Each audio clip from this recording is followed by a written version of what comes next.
Hello and welcome back to Martina Flor's Open Studio. I'm your host, Martina Flor, and today we're diving into a topic that's both aspirational and practical: how to acquire a pro mindset to help you create your best work, and most importantly, how to move out of the amateur zone to be considered a pro, all within the world of lettering, illustration, and creativity. Before we dive into the episode, I want to let you know that registrations for my signature course, the Lettering Seminar, are open until this Friday. This is the last chance to join the program this year, and it comes with the biggest set of bonuses that we have offered so far. So if you want to achieve your goals of mastering the art of lettering this year and build a portfolio that attracts pay work, this is your chance. So head to theletteringseminar.com to sign up and join us. So again, head to theletteringseminar.com and join us. I'm going to add this link to the show notes. And now we are going to dive right into the content of this episode. Now, the journey from amateur to pro is a path that many of us aspire to travel. It is about improving your skills, gaining recognition, and turning your passion, something that you really like doing, and your creative skills into a profession. So let's begin by understanding where you might be right now. You may be in the amateur stage. This is where many creative journeys start, and my creative journey started there, and the creative journey of most creatives started there in the amateur stage. You are now full of enthusiasm and curiosity, but you may also feel like you're lacking direction and experience. And as an amateur, you're exploring your artistic voice, experimenting with styles, learning from your mistakes, learning from a lot of different sources. And I want to tell you that this is a really cool and essential phase. Even if you feel like you're a little bit lost and you are lacking that guidance, I want you to embrace it, because this is a necessary stage for you to start considering the possibility of acquiring a pro mindset and moving from the amateur zone to the pro zone. Now, you may wonder, why take the leap from amateur to pro? What changes when you cross that line? Well, going to pro isn't just about making money from your art. It's about embracing a mindset shift and making a commitment, treating your craft with dedication, and really this mindset shift was what elevates the quality of your work. So one of the main points of what changes when you cross that line is that it elevates your craft, because going pro pushes you to improve your work and produce exceptional work, right? Identifying yourself as a pro puts that extra pressure that makes you take this seriously, right? At the same time, you also gain recognition. You start to be recognized for your talent and your hard work, which also opens doors to exciting opportunities, right? People start seeing you as, hey, this person is taking it seriously, and therefore I'm taking this person seriously. Someone, for instance, that is also pursuing the same craft that you're pursuing right now, and they are taking it seriously, they will rather partner up with some peer that takes this seriously, rather than someone that just do it here and there and doesn't take it very seriously and just do it as a hobby, right? Now, you can also unlock, when you make that shift of going from amateur to pro, you can unlock some serious earning potential, because even if it's not about the money, going pro elevates the level of your work to a certain extent, and that makes you get noticed, right? That helps you get noticed. And when that happens, then there's opportunities coming your way, right? So there's a cascade of effects, shifting your mindset to become a pro, first elevates the level of your work, then makes others notice you and take you seriously. And therefore, this is where there is serious earning potential from your skills, right?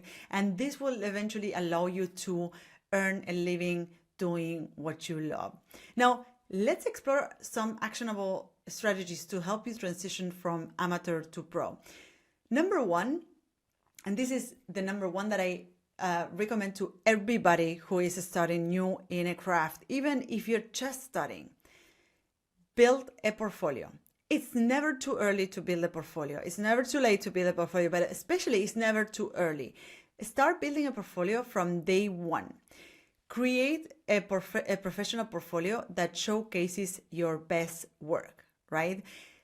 I normally say that your portfolio is your presentation card in the industry, right? And even if you're just starting, building a portfolio is also a way of keeping track of your progress, because you will start seeing how the bulk of work starts to get better, right? You can compare pieces that you created today with pieces that you have created a few months ago, and you will notice sustained progress, right? So building a portfolio is not only great to start connecting with those first opportunities, right? And introducing yourself, using that as your presentation card in the industry, but it's also great for you to keep track of your progress. Now, the strategy number 2 is treat each new project like a client assignment, right? In order to move from amateur to pro, you have to move from practicing to making or to creating, right? And this is where this strategy comes to place. I wanted to start taking each new project, even if it's a personal project, if it's a passion project, take it as a client assignment, right? Create a brief for yourself, set yourself a deadline, right? And approach every new project or piece with that professionalism. And with that also commitment and dedication you will give to a paid assignment, right? Because this is where the level of your work starts to level up, right? And this is where you start creating pieces of work that look professional even before you start landing any client assignment, right? Now, the strategy number 3 is invest in learning. Never stop learning. Invest in courses, workshops, resources to refine your skills.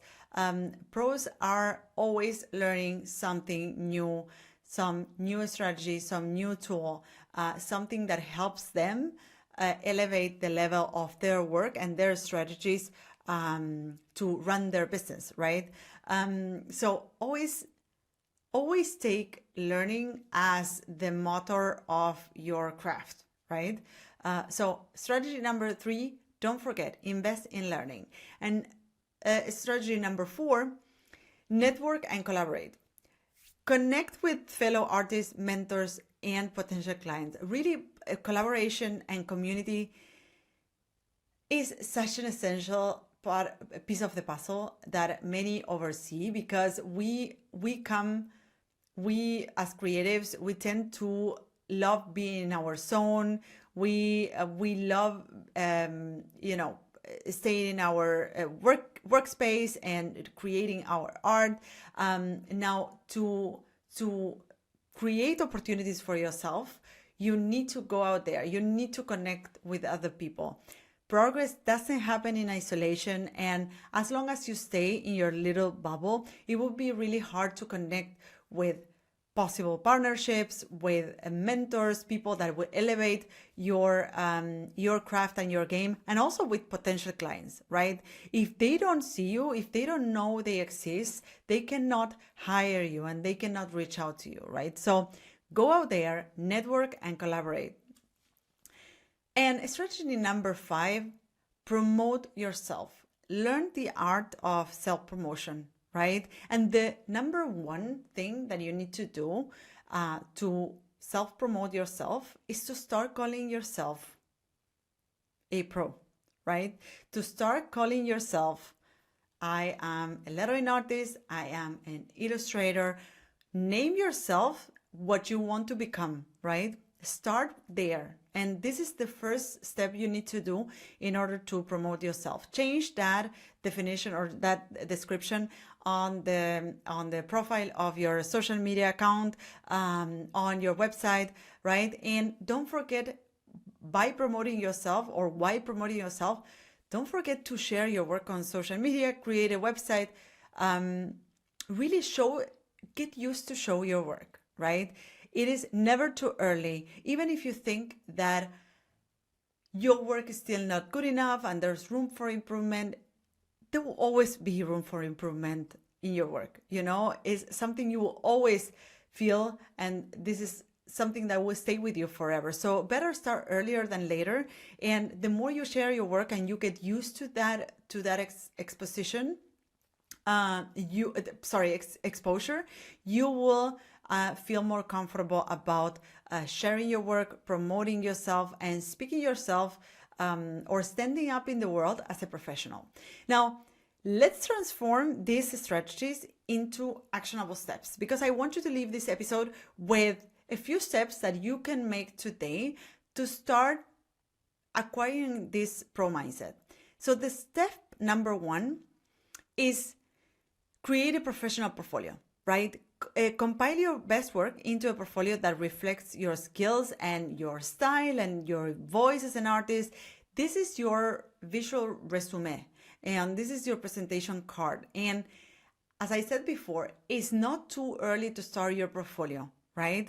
And you can use a site builder, you can use a blog to document your work, but use a place where you can upload every new piece of lettering, illustration, whatever it is that you're creating. Have a hub where you will upload this and make it public, right? Don't put it in a folder inside your computer. Go out there and make it public, right? Step number 2, treat each project or each new project like a client assignment, right? Approach every new project or piece with the professionalism and commitment you will give to a client assignment. Step number 3, invest in learning. Allocate time and resources to improve your craft, right? Take courses, go to workshops, seek out mentors. These are also opportunities. By engaging in this kind of experiences, these are also opportunities for you to connect, network, and collaborate, which is step number 4. Connect with other artists that are on the same journey, and also put yourself out there so you can start making those first connections that can later turn into potential clients, right? And getting yourself out there, being out there, also can lead to valuable experiences and collaborations. And in the previous episode, I spoke about one collaboration that really changed the course of my career and helped me launch my career.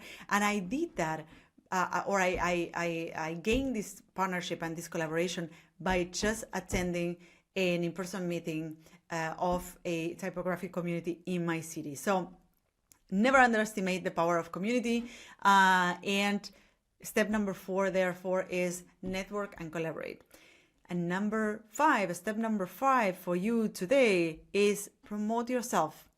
Start calling yourself lettering artist, start calling yourself illustrator, and start sharing your work on social media, on a website. Start building that online presence earlier. Let the world see that you exist, that you create the beautiful work that you create, because if they don't know that you are there, they won't connect with you, they won't hire you, right? So you first need to let people know that you are there. And the more you do it, the more often you do it, the easier it gets. Now, before we wrap up, I want to remind you that registrations for my signature course, the Lettering Seminar, are now open, and this is your last opportunity to join the program this year. And it comes with the most extensive set of bonuses that we have offered so far. So if your goal is to master the art of hand lettering and go from amateur to pro, now is time to act. So visit theletteringseminar.com to secure your spot. I'm going to add this link to the show notes. I'm really looking forward to meeting you there and welcome you inside the Student Hub. Now, to wrap up this episode, I want to remind you that the path from amateur to pro is really about a mindset shift. And that mindset shift of start taking yourself seriously and your craft seriously is the thing that is going to improve your skills, that is gonna call the attention of other people, and that will eventually enable you to make a living doing what you love. So it starts with changing your mindset from amateur to pro, right? And moving from practicing to creating, and you will see how things start to roll out when you do that one action. So thank you so much for tuning in today, and see you on the next episode of Martina Flor's Open Studio. Bye-bye. So this is it. I hope you loved this episode. You can find me, the host of the show, on social networks at Martina Flor on Instagram, Twitter, and Facebook.